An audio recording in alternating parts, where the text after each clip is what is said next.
माने बाहर को जिते एकाठी अच्छे बोले मैंने देखे होती भितर किंतु एमाने एकाठी नहांती जनता दल गोटे बारूद गदा भितर छिड़ा होती केतेबेले ये विस्फोरक परिस्थिति सृष्टि कर दलू विधायक पलैबे कर्मकर्ता पलैबे जेकोसी मुहूर्त यही घटो ये घटुची प्रतिदिन किंतु ये केवल प्रभात विश्वाल जे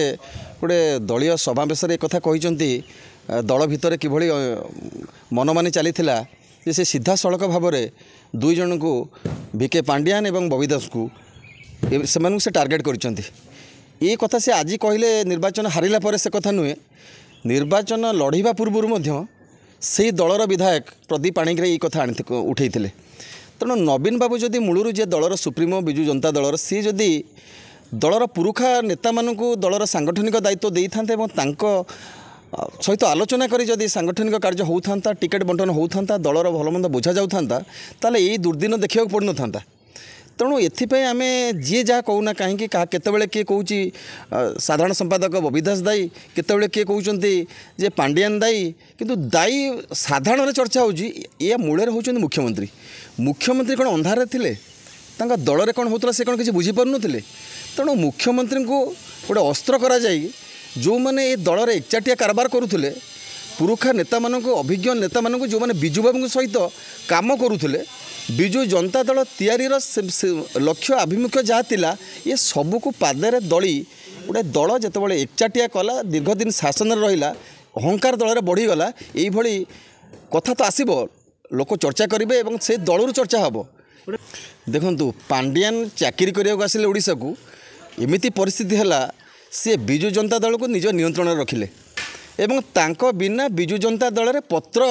हलिला नहीं तेणु आपको यही घटना को जदि दलर पुरुखा मैंने जितेबाला जो मैंने मुँह खोलते से दबे दिगला से स्वर को चापी दिगला निश्चित भाव में जो कम सब कले जो बिजु बाबू ना जो दल तैयारी है दलर लक्ष्य यह नाला दल लोक को तल स्तर पड़ रही लोक को सुविधा दब सुजोग दब शासन ठीक भाव शासन दब विकास हम ये जो कथा को नहीं दल तैयारी होता जनता दल को भांगी दिगला बिजु जनता दल तैयारी है जो जनता दलर सभापति थे दिवंगत अशोक दास थिले तांको पुओ हाथ में ये दलर दायित्व दिगला सी दल को किभली भाव में परिचालना करुले निजे तो हारिले अशोक बाबू भली जड़े माने प्रतिष्ठित राजनेता सहदली हारिले तेणु कौन दरकार था ये बयस निर्वाचन लड़ाइबा क्षमता माने केते अंध कौन पाई आवश्यक था संबलपुर निर्वाचन लड़ाइबा तेणु ओडिशा रे संगठित करवा दल को थिला एवं प्रकृत उपयुक्त प्रार्थी बाछिबार थिला एवं कोठी सिनेमा हिरोइन मानक दिया बड़चणा भली गोटे निर्वाचन मंडल में जड़े सिनेमा हिरोइन को दिगला निर्वाचन लड़ाई से निर्वाचन मंडल में केते अभिज्ञ राजनेता मैंने अच्छा क्या दिगला ना तेणु सारा ओडिशा रे यही स्थिति होती बिजु जनता दल गोटे बारूद गदा भितर छिड़ा होती केतेबेले ये विस्फोरक परिस्थिति सृष्टि कर दलू विधायक पलैबे कर्मकर्ता पलैबे जेकोसी मुहूर्त यही घटो ये घटुची प्रतिदिन हाट बुझापी उद्यम हो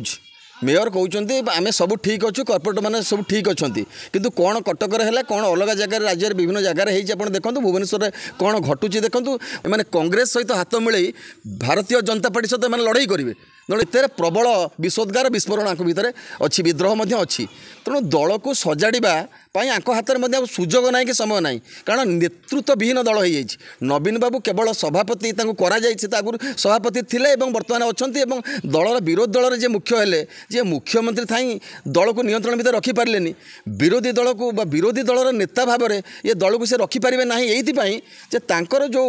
जो कमिटी की नहीं जो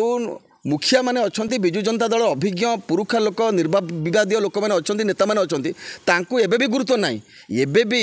भिके पांडियान दल को नियंत्रण करुँच बबी बाबू दल को नियंत्रण करुँच तेणु सी जहाँ कहते बिजु जनता दल किसी मुखपात्र बा किसी विधायक सही कथा गणमाध्यम प्रेस विवृत्ति मध्यम से दौरान लोक आपको जानते तेणु लोक जो जानिले एकचाटिया शासन करुले दीर्घ दिन क्षमतार थे प्रबल दुर्नीति होती लोक केवल नवीन बाबू ना बिजु बाबू ना ये शासन करुले पोस्टर ना बैनर देखिए नेता मैंने निर्वाचन लड़ुले बबी बाबू पोस्टर बड़ बड़ पुरुखा नेता मारुले पांडियान बाबू पोस्टर मारुले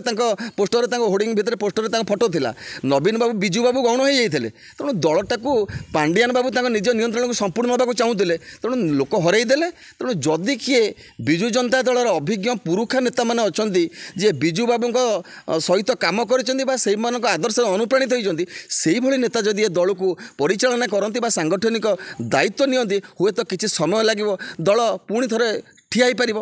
ନିଶ୍ଚିତ ଭାବରେ ଦଳ ଦୁଇ ଫାଳ ହେଇଯାଇଛି, ହେଇଯିବ ନୁହେଁ, ଯେକୌଣସି ମୁହୂର୍ତ୍ତରେ ଦଳରୁ ମାନେ ସଂଖ୍ୟାଧିକ ବିଧାୟକ ଦଳ ଛାଡ଼ି ଅଲଗା ଦଳରେ ଯୋଗ ଦେଇଦେବେ। ସେଇଥିପାଇଁ ତ ଆପଣ ଦେଖନ୍ତୁ ବର୍ତ୍ତମାନ କଂଗ୍ରେସ ସହିତ ସମଝାତା କରିବାକୁ ପଡ଼ୁଛି। ବର୍ତ୍ତମାନ ତ